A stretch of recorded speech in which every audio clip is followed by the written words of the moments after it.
If I'm being honest, I have put on a few kilos since starting this channel. I never really had the understanding or the knowledge of nutrition until I started this whole meal prep stuff, and working in restaurants for most of your life, it is extremely difficult to lose weight, especially when you're working around so much fat, so much different ingredients that you add to food to make it taste even better. It is actually quite difficult. So whether this is a new series or a series within our meal prep series, I'm going to start using the food that I cook to help myself lose weight, and I want to bring you along in the journey. So today we're making Hokkien Mee. This is a fantastic dish, one of my favorites at a takeout, so I'm going to show you how to make it at home, a lot healthier. All of the ingredients are laid out in front of me. Traditionally, this is made with pork and prawns. I am using chicken and prawns, and you don't have to use prawns at all if you do not like them.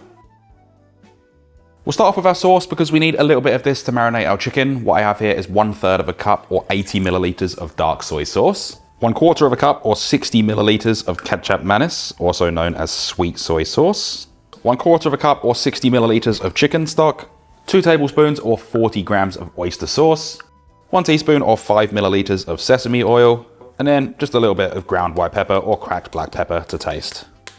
Whisk that all together, make sure everything's nicely combined, and then we can make a start on our chicken, because like I said, this is going to be used as a little bit of a marinade. Now for the chicken, I'm using 600 grams or 1.3 pounds of chicken breast. You can also use thigh if you prefer that. And if you don't want to use prawns, increase the chicken amount to 900 grams or 1.9 pounds. You can cut this any way you please, but I like to butterfly the chicken by making that slice through the center, open it up like a butterfly, and then slice into 2 even-sized fillets. After that, just go through and then make thin slices. The thinner the better, as it will cook a lot faster, and we want to be as consistent as possible, because if you have thicker bits and then thinner bits, it's all going to cook inconsistently. You can also dice it, but slicing it thinly into these little pieces is so much better for this recipe. Add the chicken into a clean mixing bowl. Add in roughly 1 tablespoon of that sauce that we made at the beginning. 1 teaspoon or 4 grams of bicarb soda to help break down the muscle fiber and tissue, resulting in a more tender meat. And we can also add just a touch more of ground white pepper.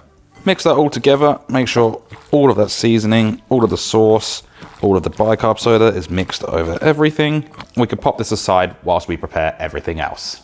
Stand up 1 red bell pepper or capsicum and then slice around that core. This is the cleanest and easiest method. It's going to reduce the amount of seeds and pith that come along with it. You can also slice it in half, just do whatever's easiest for you. And because this is a quick stir fry, I want to slice these really thin.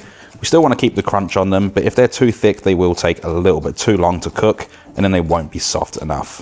Also, if there's any ingredients that you don't like at all throughout this recipe, you really don't have to use them. Just use what you've got in the fridge. It's the cheapest and easiest method.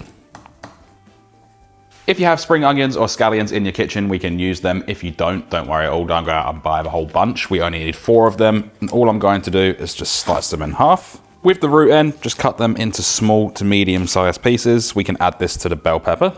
And then with our stems, just thinly slice into those small rounds. Do it on an angle for some presentation if you like. We're using this as a garnish at the end, but you can fold a little bit of these through the stir fry when it's cooking, because we probably have a few too many for the garnish. Thinly slice 5 cloves of garlic. You can also roughly chop or mince it. And I don't recommend paste for this recipe, just because it is a quick cooking stir fry. And with a paste, it gets a little bit too watery and it will burn too quickly. Next is 2 bunches of pak choy. All I'm doing is chopping this up, just quick rough chop, and we'll get to the stem and then stop there. And then just separate any of these little bits and give them a wash, because there can be some dirt hidden in all of the little cracks.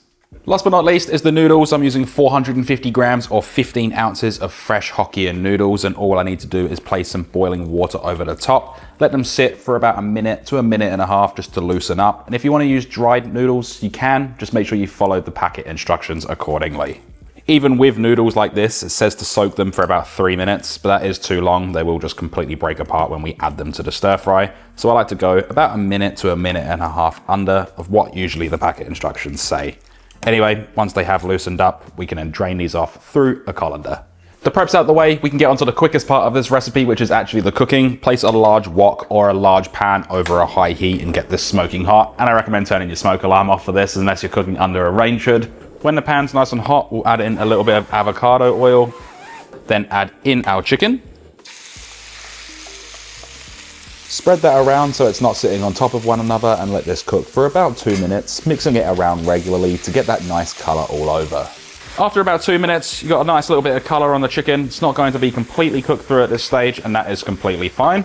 Add in 300 grams or 10.5 ounces of prawns. Add in the sliced or minced garlic, the red bell pepper and those spring onion stems, as well as our chopped up pak choy. Continue mixing, continue stir frying. We're going to cook this for about 2 to 2.5 minutes, cooking those prawns all the way through, softening up the vegetables and finishing off that chicken. And of course, getting all those flavors to become friends. Now after 2 minutes, got really nice color. Those prawns are pretty much cooked through and those veggies have softened up. Add in the drained noodles and our remaining sauce. And then all we need to do, start mixing this all together. Make sure everything is coated in the sauce. We want that sauce to also slightly reduce as well. So we're going to cook this for about 1 minute to 1.5 minutes. But our main focus is getting everything thoroughly mixed through. You can swap to tongs as well if it makes your life a little bit easier. Get that sauce nice and caramelized. So after that sauce is reduced, everything is coated really well. You have this beautiful looking stir fry. This can then be turned off the heat. We can then serve this up into 5 750 milliliter containers, and depending on how you do meal prep, you can either just divide it by 5 or you can use the weights that are on screen right now.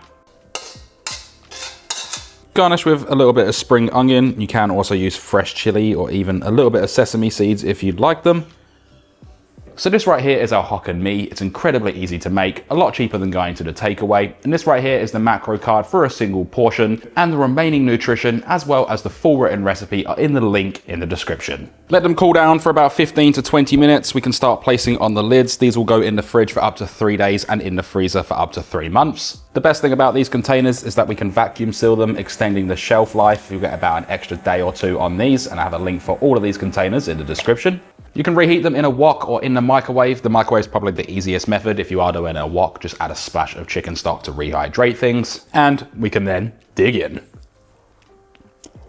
The chicken and prawn combination is fantastic. The sauce is incredible. The noodles soak it up really well, and then you have a nice bite on the vegetables. It's also really good knowing exactly what you've put in your food, and it's a lot cheaper than takeout. On screen right now is a couple of videos that YouTube is recommending that you might enjoy from my channel. Consider hitting the like button, subscribe, and leave a comment, and let me know what your favorite takeaway is, and I'll see if I can replicate it. Thanks so much for watching.